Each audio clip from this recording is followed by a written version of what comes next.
آج بھی زینب کی آتی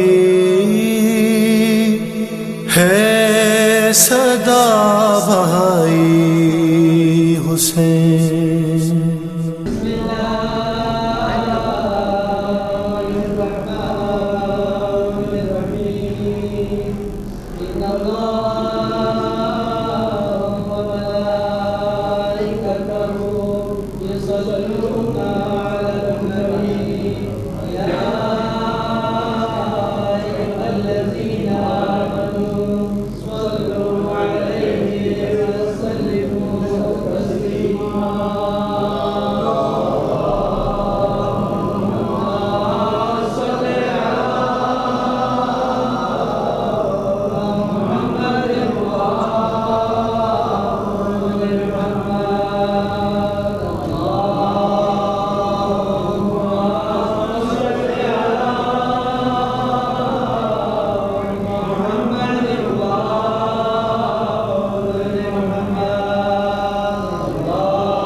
اما بعد فقد قال سبحانہ وتعالی فی کتابہ المجید بسم اللہ الرحمن الرحیم یا ایہا الذین ہادوا ان زعمتم انکم اولیاء للہ من دون الناس فتمنوا الموت ان کنتم صادقین رب اشرح لی صدری ویسر لی امری واحلل عقدۃ من لسانی یفقہوا قولی ان اللہ وملائکتہ یصلون علی النبی یا ایہا الذین آمنوا صلوا علیہ وسلموا تسلیما۔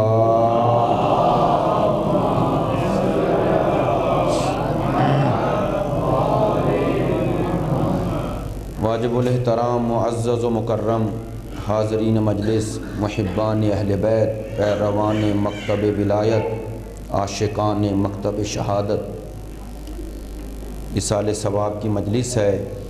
ابتدائی مجلس میں ہی خداوند متعال سے بحق سید الشہداء اور ایام ماہ رجب ہیں،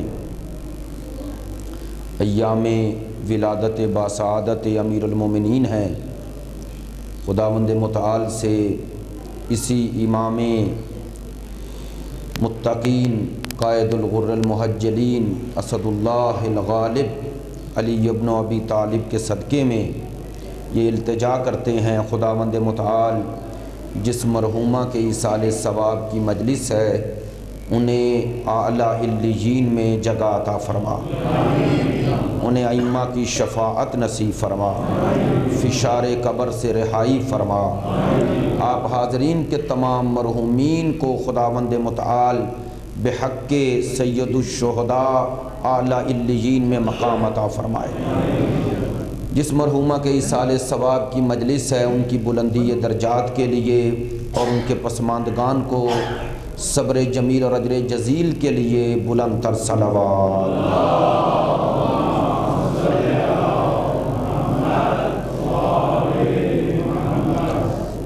وقت بہت کم ہے، مغرب کے قریب ہے، زیادہ گفتگو کا وقت بھی نہیں ہے، اس لیے مختصر وقت میں جو گزارشات آپ کی خدمت عالیہ میں عرض کرنا چاہتا ہوں۔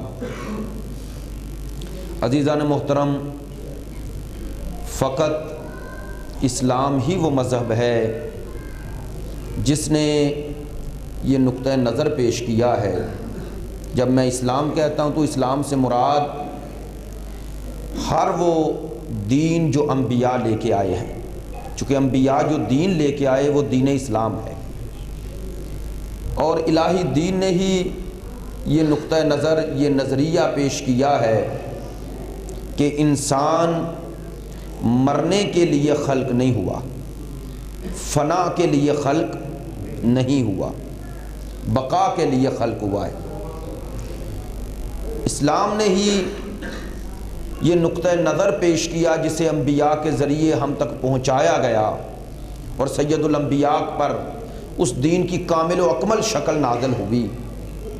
وہ لوگ جو سید الانبیاء کے مقابلے پر موت کو فنا سمجھتے تھے، قرآن مجید نے ان کے اس نظریے کی تردید کی ہے، اور حیات بعد الموت، یعنی اس موت کے بعد بھی زندگی ہے، اس کا نقطہ نظر دین نے پیش کیا ہے۔ جب دین بعد الموت بعد الحیات کا قائل ہے تو یہ اس بات کی دلیل ہے کہ ہم جانے والے کے لیے اگر کچھ پہنچا رہے ہیں تو اسے پہنچ رہا ہے۔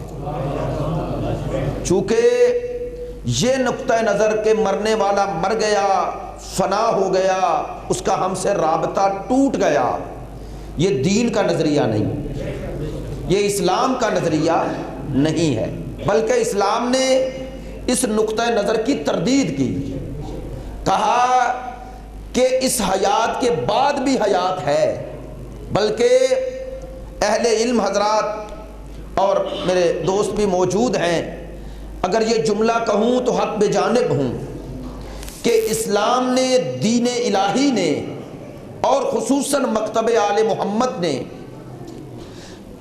اس حیات کے بعد جس حیات کا نظریہ پیش کیا، وہ حیات اس حیات سے محدود نہیں، اس سے وسیع ہے۔ وہ زندگی اس زندگی سے کم نہیں ہے۔ یعنی یوں سمجھیں کہ انسان ارتقاء کی طرف جا رہا ہے، تنزل کی طرف نہیں۔ جب ارتقاء کی طرف سفر ہے، ترقی کی طرف سفر ہے، بلندی کی طرف سفر ہے، تو جو موانع، جو رکاوٹیں یہاں ہیں، مرنے کے بعد وہ رکاوٹیں بھی باقی نہیں رہتی۔ اسی لیے دین نے یہ نقطہ نظر پیش کیا کہ اگر کوئی قرب خدا چاہتا ہے تو اللہ نے کہا قرب خدا کی ایک دلیل یہ ہے کہ وہ موت سے فرار نہیں کرے گا، موت کا انتظار کرے گا۔ سورہ جمعہ کی وہ آیہ مجیدہ جو کم و بیش آپ سن چکے ہیں، خداوند متعال نے یہود و نصارہ کے مقابلے پہ یہی دلیل پیش کی۔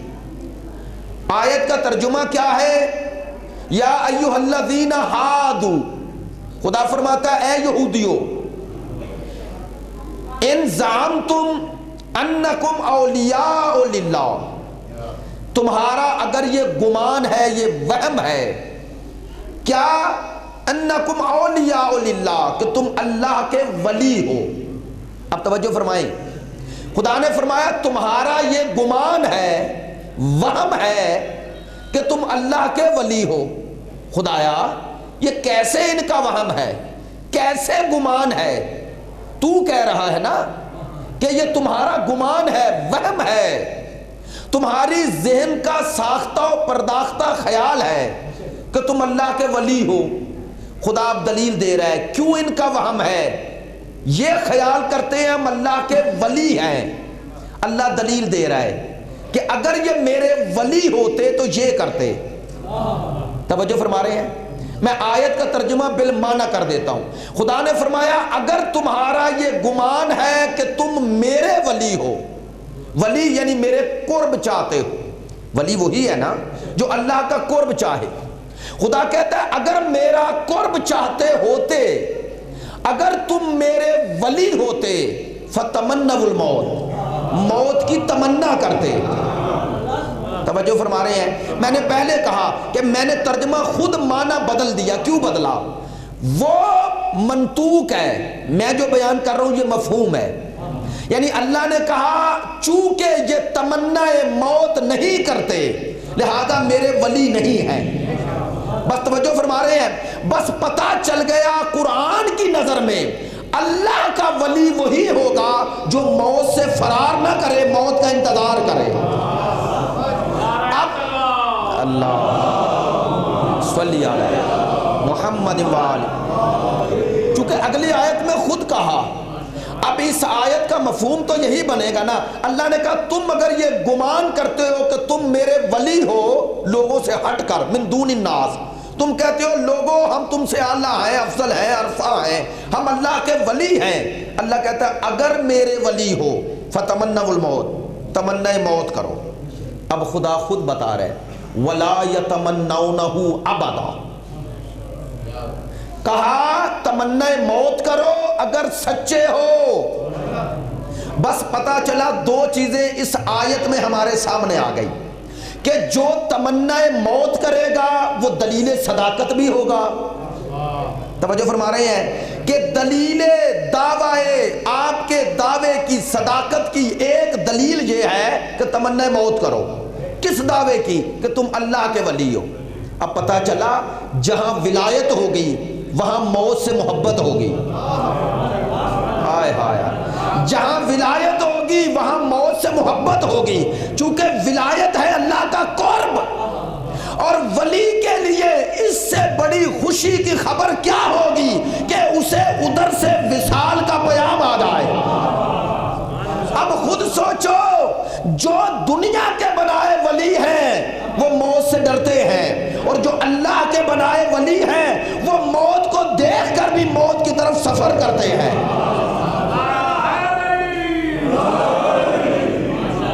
اب جہاں ولایت ہوگی وہاں موت سے محبت ہوگی۔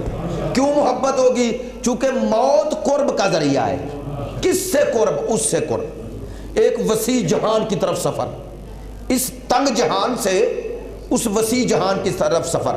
عرفاء نے اس کو ہی اس طرح بیان کیا ہے، کہتے ہیں کہ عرفاء کے لیے، اولیاء کے لیے یہ دنیا کیسے ہے؟ وہ کہتے ہیں یہ دنیا ایک پنجرے کی مانند ہے۔ اب آپ نے توجہ فرمائی، ایک پرندے کو پکڑ لو، اسے پنجرے میں بند کر دو، وہ خوش ہوگا؟ وہ پنجرہ میں وہ پرندہ خوش ہوتا ہے؟ کیوں خوش نہیں ہوتا؟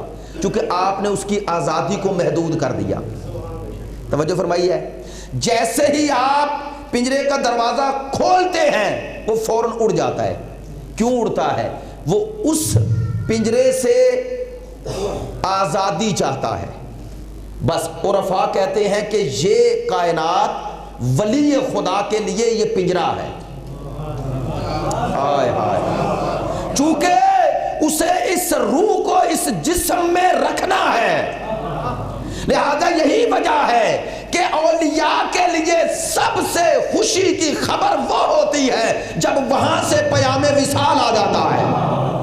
اب سمجھو، میں اتنی مثالیں دیتا رہا، لیکن اگر مجھ سے پوچھ لو کہ کون ہے جو اس کا مصداق ہو، تو ایک دو نہیں، لوگوں کے پاس ایک مثال نہیں۔ تم ایسے ہو، تمہارے پاس 72 ایسے ولی تھے کہ حسین کہتے رہے چراغ بجھا کے چلے جاؤ۔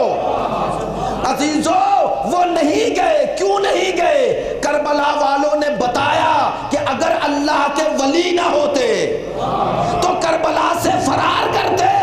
کہا فرار نہ کرنا اور موت کو اپنے سینے سے لگا لینا، یہ دلیل ہے کہ یہ 72 ویسے ولی ہیں جیسا اللہ چاہتا ہے۔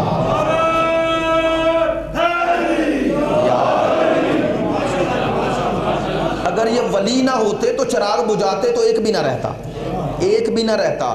یہ ہے وجہ، میرے مولا نے اسی لیے تو چراغ بجھایا تاکہ دنیا کو پتہ چل جائے وہ یہود و نصارہ کے پیروکار تھے جو دعوی ولایت کر کے بھی محبوب سے ملنے سے دوڑتے ہیں، اور یہ میری امت ہے، اگر چراغ بجھا کے اجازت بھی دوں تو جاتی نہیں ہے۔ کیوں؟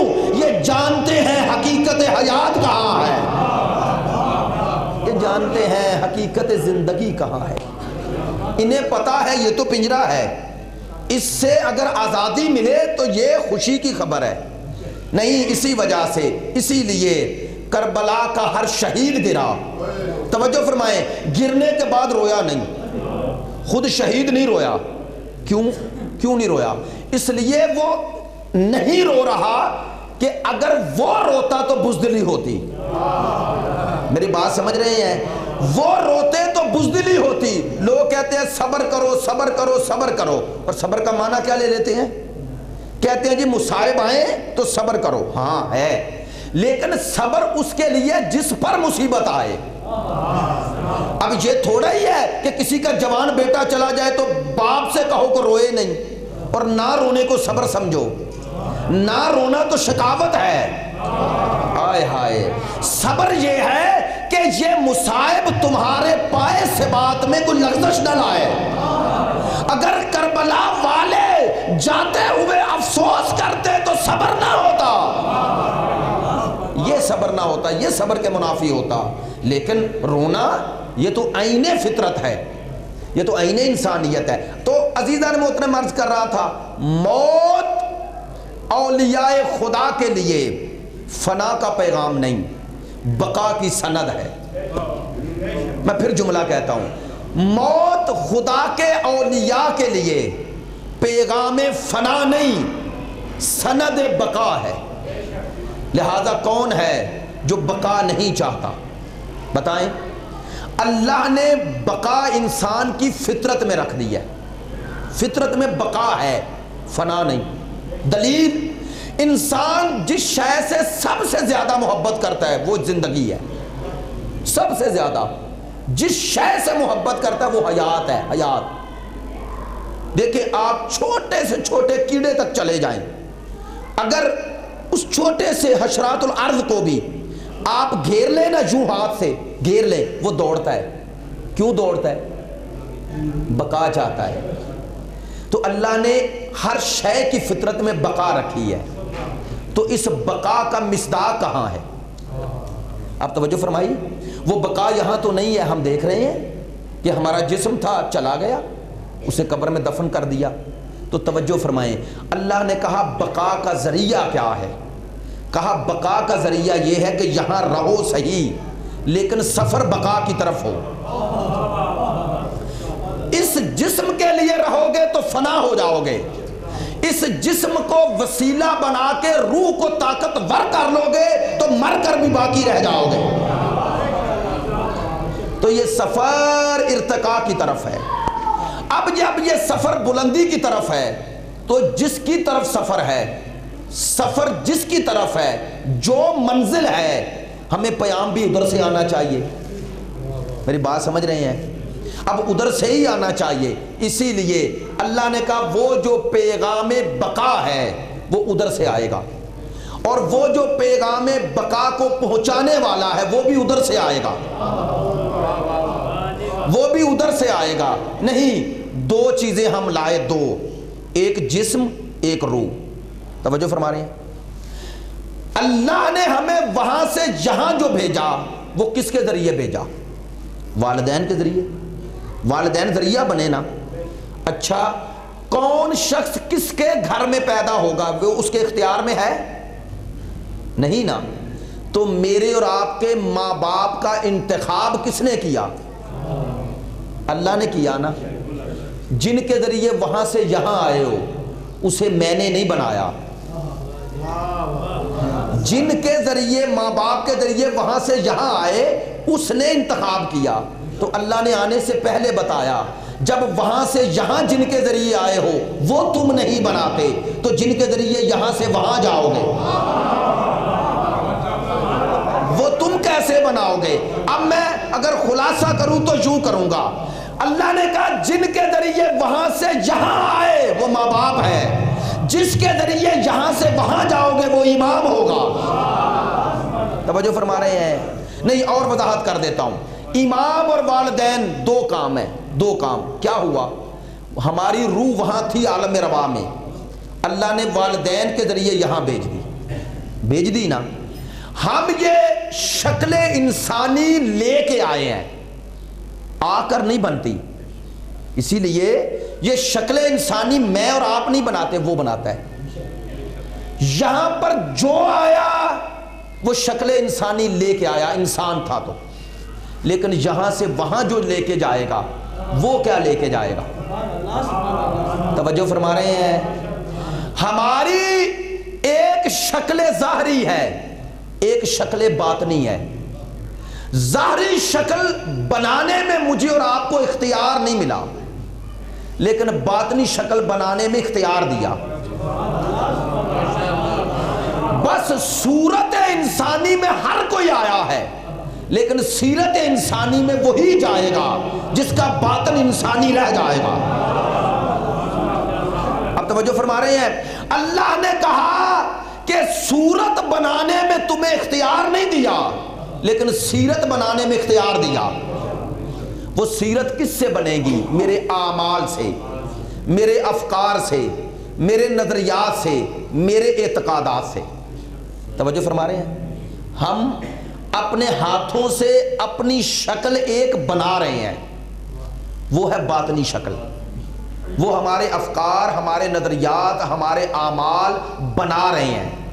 اب میں یہ بات اس کے لیے دلیل اگر دوں تو وہ آپ کے سامنے ہے، اسی لیے قرآن نے کہا تجسم اعمال، تجسم اعمال، اس کا معنی کیا ہے؟ کہ اعمال مجسم ہو جائیں گے۔ کہاں؟ اس کائنات میں۔ دیکھو اب یہ میڈیا بہت عام ہو گیا نا، ہمارے سیاستدان 1 سال 2 سال 10 سال پہلے کوئی بات کی، جب سے میڈیا آیا ہے بات کی، آج اس کے مخالف بات کی تو وہ کیا کرتے ہیں اینکر؟ کہتے ہیں سر آپ 2 سال پہلے یہ کہہ رہے تھے۔ وہ کہتا ہے کیسے؟ تو وہ سامنے تصویر چلا دیتے ہیں نا۔ اب جب سامنے وہ پکچر اس کی چلتی ہے انکار کر پاتا ہے؟ نہیں کرتا نا۔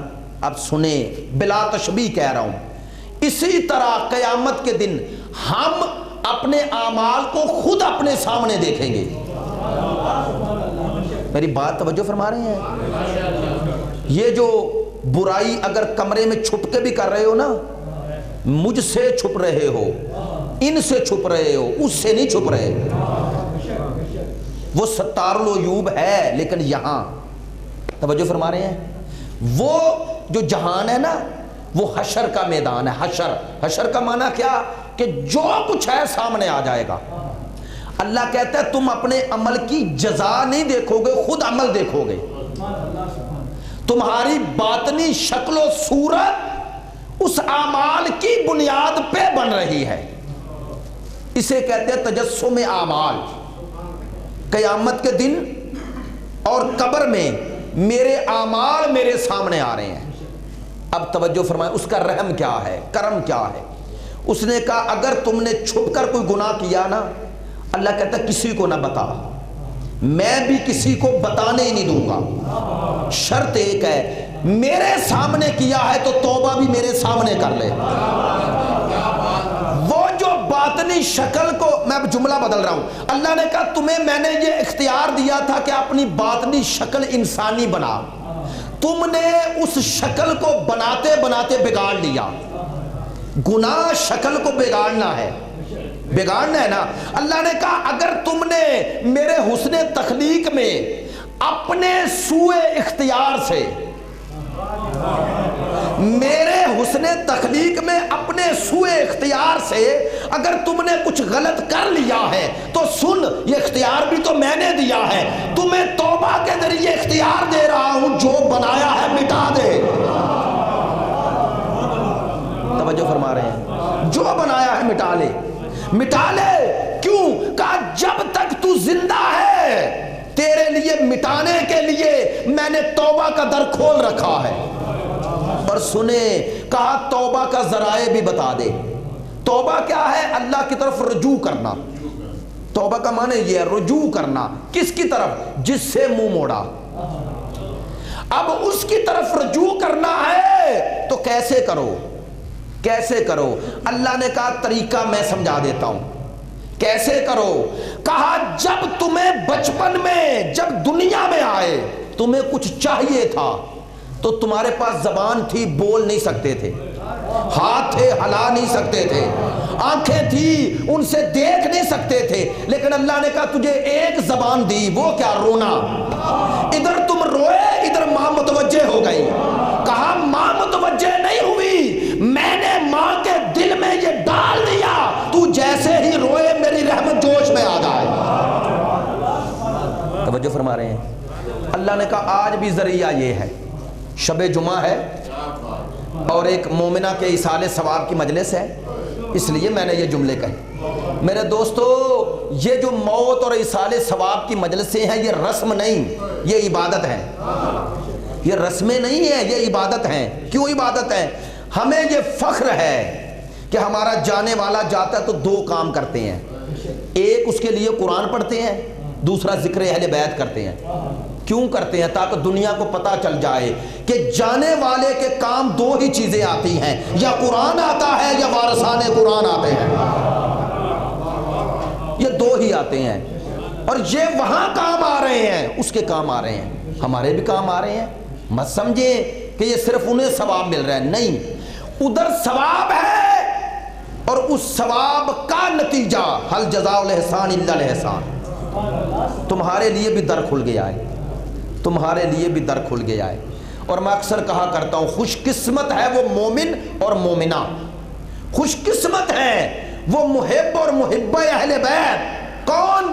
جو زندگی میں خود ذکر اہل بیت کرتے رہے اور جب دنیا سے چلے گئے تو ذکر اہل بیت کے برپا کرنے کا سبب بن گئے تھے۔ نہیں، اب یہ داعی الی الخیر ہیں، داعی الی الخیر یعنی نیکی کی طرف بلانے والے۔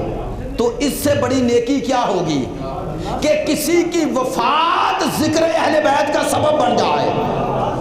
توجہ فرما رہے ہیں، ذکر اہل بیت کا سبب بن جائے۔ میں نے جیسا کہ عرض کیا وقت کی کمی کا احساس ہے، بہت سے پہلو باقی رہ گئے، لیکن عزیزو وہ جو باطنی شکل بنے گی نا وہ مجسم ہو جائے گی۔ کہاں؟ قبر میں۔ روایت، اور اسی پر آپ کی زحمت ختم۔ معصوم سے پوچھنے والے نے کہا مولا جب قبر میں مومن جاتا ہے تو ہوتا کیا ہے؟ دیکھو علامہ رشید ترابی نے ایک بڑی خوبصورت جملہ کہا، کہتے ہیں دنیا میں کوئی ایسا کسی کا امام نہ ملا جو یہ کہے مرو گے تو یہ ہوگا، یہ ہوگا، یہ ہوگا اور میں وہاں ہوں گا۔ آئے ہائے، واحد آل محمد ہیں جنہوں نے کہا یہ ہوگا، یہ ہوگا، یہ ہوگا، یہ ہوگا، اور جب پوچھنے والے نے کہا آپ کہاں ہوں گے؟ کہا اگر تم نے ہمیں یہاں نہیں چھوڑا تو ہم تمہیں وہاں کیسے چھوڑیں گے؟ ہم وہاں کیسے چھوڑیں گے؟ اب پوچھنے والے نے کہا مولا جب قبر میں جائیں گے تو ہوگا کیا؟ ہوگا کیا؟ معصوم نے فرمایا جیسے مومن قبر میں جاتا ہے تو ظاہر ہے وہاں ایک اور جہان کھل گیا، وہ عالم مثال ہے، وہاں پر آپ کے اعمال تو مجسم ہونے ہیں۔ فرماتے ہیں 6 شکلیں مومن کے ساتھ پہنچ جاتی ہیں۔ جب منکر نکیر آتے ہیں اور وہ فشار قبر کا موقع آتا ہے، معصوم فرماتے ہیں 6 شکلیں ساتھ پہنچ گئی، 5 شکلیں اسے گھیر لیتی ہیں اور 6ٹھی شکل ان 5 پر محیط ہو جاتی ہے۔ فرماتے ہیں جس کی نورانیت سب سے زیادہ ہوتی ہے۔ اب یہ مومن آنکھیں کھولتا ہے اور اپنے چاروں طرف یہ 5 شکلیں دیکھتا ہے۔ اب سوال کرتا ہے تو کون ہے؟ آواز آتی ہے انا الصلاۃ، میں تیری نماز ہوں۔ پھر دیکھتا ہے تو کون ہے؟ انا الصوم، میں تیرا روزہ ہوں۔ تو کون ہے؟ انا الحج والعمرہ، میں تیرے حج و عمرہ ہوں۔ تو کون ہے؟ کہا میں وہ خوشی ہوں جو تو نے کسی مومن کے دل میں داخل کی۔ تو کون ہے؟ میں تیری وہ عفو درگزر ہوں جو تو نے طاقت رکھتے ہوئے مومن کو بخش دیا۔ جب یہ 5 شکلوں کو دیکھتا ہے مومن اور پھر 6ٹھی شکل کو دیکھتا ہے جو ان 5 شکلوں پر محیط ہے، جس کی نورانیت سے یہ 5 شکلوں کی نورانیت پر اس کی نورانیت غالب ہے اور پوری قبر اس سے نور اور نورانیت کا ایک نظارہ پیش کر رہی ہے۔ معصوم فرماتے ہیں اس وقت مومن اس شکل کی طرف متوجہ ہو کے پوچھتا ہے آپ کون ہیں جن کی نورانیت سب سے زیادہ ہے؟ تو آواز آتی ہے انا ولایت آل محمد ہے۔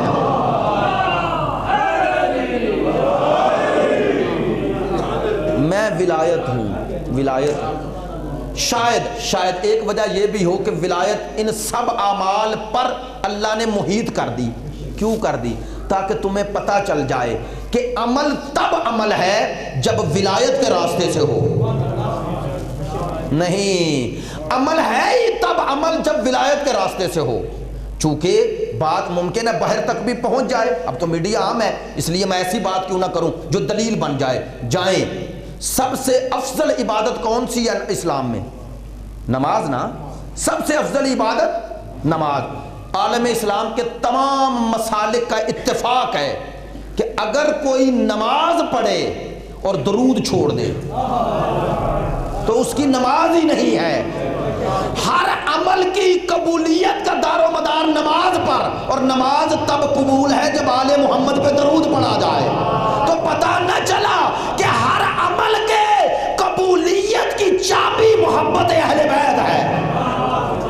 جب تک یہ کلید نہ لگے گی عمل کا کوئی در نہ کھلے گا، کوئی در نہ کھلے گا۔ اور محبت اہل بیت کا صلہ وہاں یہ، اور دنیا میں کیا؟ معصوم نے فرمایا مرو گے یہاں بستر مرگ پر، من مات علی حب آل محمد مات شہیدا۔ علامہ فخر الدین رازی نے سورہ شورى قل لا اسألکم علیہ اجرا الا المودۃ فی القربى کے ضمن میں یہ روایت لکھی ہے۔ فرماتے ہیں سرکار دو عالم نے فرمایا جو مر گیا، کہاں مرا؟ بستر مرگ پر، لیکن ایک شرط ہے مجھ اہل بیت کی محبت میں مرا۔ تو کیا مرا؟ ماتا شہیدہ، وہ شہید مرا ہے۔ شہید کون ہے؟ جو زندہ ہے۔ اب جملہ کہوں، خدا کی قسم آج جس مومنہ کے ایصال ثواب کی مجلس ہے، جیسے آپ مجھے سن رہے ہیں چونکہ اب وہ ان کے پاس ہے جن کا ذکر ہم یہاں کر رہے ہیں، اسی لیے تو یہ ذکر کر کے بتا رہے ہیں کہ تیرا رابطہ کن سے ہے، تیرا رابطہ کن سے ہے۔ دوستو عزیزو، 15 رجب ہے، ایک روایت کے مطابق اس بی بی کی شہادت کا دن ہے۔ ایک ماں کا ذکر ہے نا، آؤ ایک ماں بیٹی کا ذکر میں بھی کر دوں۔ دیکھو کائنات میں سب سے عظیم ہستی سید الانبیاء، اور سید الانبیاء کے دل کی ٹھنڈک بطول، اور اب سوچو بطول کے دل کی ٹھنڈک کون ہے؟ کون ہے؟ زینب ہے نا۔ میں اکثر یہ جملہ کہا کرتا ہوں، جو زمین و آسمان کی زینت بنے اسے علی کہتے ہیں، جو علی کی زینت بنے اسے زینب کہتے ہیں۔ تفصیلی مصائب کا وقت نہیں، 2 جملے کہہ دیتا ہوں۔ میرے دوستو، کیسی ماں ہے، کیسی ماں! کائنات میں آپ نے ایسی ماں نہیں دیکھی ہوگی۔ کیسی ماں! جب شب عاشور آئی نا، دونوں بچوں کو بلایا، اونو محمد، جی اماں، بیٹا کل ماموں پر پہلے تم نے شہید ہونا ہے، فدا ہونا ہے، اماں اجازت لے کے دینا تیرا کام ہے۔ اچھا بیٹو سنو، تمہیں ایک امتیاز حاصل ہے جو کسی کو نہیں۔ اماں کون سا؟ کہا تم ماں کی طرف سے بھی ہاشمی ہو، باپ کی طرف سے بھی ہاشمی ہو۔ کل شجاعت کے ایسے جوہر دکھانا کہ دنیا کو دادا بھی یاد آ جائے، نانا بھی یاد آ جائے۔ اور عزادارو، میں نے یہ جملے پڑھے کہ جب اونو محمد صبح گئے ہیں نا، خدا کی قسم بی بی نے وداع کرنے کے لیے نہیں آئی، دونوں بیٹوں کو کہا جاؤ میں نے حسین پہ صدقہ دیا۔ اور جب دونوں شہزادے کی لاشیں لائی ہیں نا حضرت عباس اور حضرت امام حسین نے خیموں میں، اور جناب فضہ سے کہا جاؤ ذرا زینب کو بلا کے لاؤ۔ اب جب جناب زینب کو بلانے گئی ہے نا جناب فضہ، اور جا کے کہا کہ بی بی ذرا آؤ، بچے آئے ہیں، بیٹے آئے ہیں۔ کیوں یہ کنائے میں جملہ کہا؟ اس لیے کہ جناب فضہ کے دل میں یہ خیال تھا کہ شاید زینب سن کے برداشت نہ کر سکے، اس لیے کہا کہ آؤ بیٹوں کو مل لو، سنو گے؟ بی بی نے کیا کہا؟ جناب زینب نے کہا میں نے کوئی اس لیے بھیجے تھے کہ زندہ آ جائے۔ اب کہا کہ نہیں، ایک دفعہ آؤ آ کے دیکھو تو صحیح۔ اب جناب زینب چلی، کہتے ہیں اس خیمے میں آئی جہاں اونو محمد کے لاشیں تھے، کہتے ہیں دونوں لاشوں کے درمیان میں زینب بیٹھ گئی، ایک ہاتھ اون کے لاشے پہ رکھا، ایک محمد کے لاشے پہ رکھا، اور اپنا سر سجدے میں رکھ کر ایک جملہ کہا، میرے اللہ تیرا شکر ادا کرتی ہوں، تو نے میری قربانیاں قبول کر لی۔ اور پھر اٹھی، کیا کہتی ہوئی؟ بیٹو ناراض نہ ہونا، میں علی کی بیٹی ہوں، میں صدقہ دے کے واپس نہیں لیتی۔ بس عزادارو، میں نے یہ جملے خود پڑھے، کہتے ہیں 11 محرم کو جب بیویاں لٹ کے آئی ہیں نا، اور لاشوں پہ آ کر نوحے پڑے ہیں، کہتے ہیں 2 لاشیں ایسے تھے جن پر نوحہ پڑھنے والا کوئی نہ تھا۔ جب تھوڑی دیر حمید ابن مسلم دیکھتا رہا، یہ دوڑتا ہوا آیا سید الساجدین کے قریب، آ کے کہتا ہے ان دونوں بچوں کی ماں مدینے رہ گئی یا مر گئی ہے؟ کہا نہیں، یہ میری پھپھی کے لاڈلے ہیں۔ اب جناب سجاد اٹھے، کس لیے؟ تاکہ میں اونو محمد کے لاشوں پہ جا کے گریہ کروں۔ ابھی چلے تھے کہ ایک دفعہ میری آقا زادی نے روتے روتے رخ موڑا، کہا بیٹا سجاد لاشوں پہ نہ جانا، میں نے صدقہ دے دیا ہے، اور میں کیسے اونو محمد کا لوہا پڑھوں؟ میرے بھائی کا لاشا پامال ہو گیا۔ بس رونے والوں، جب میری آقا زادی پلٹ کے مدینے آئی، نانا کے روزے سے ودا ہو کے جب زینب آئی ہے نا ماں کے روزے پہ، ماں کی قبر قبر پہ، کہتے ہیں ماں کی قبر سے نپٹ گئی اور ایک جملہ کہا، اماں زینب آ گئی۔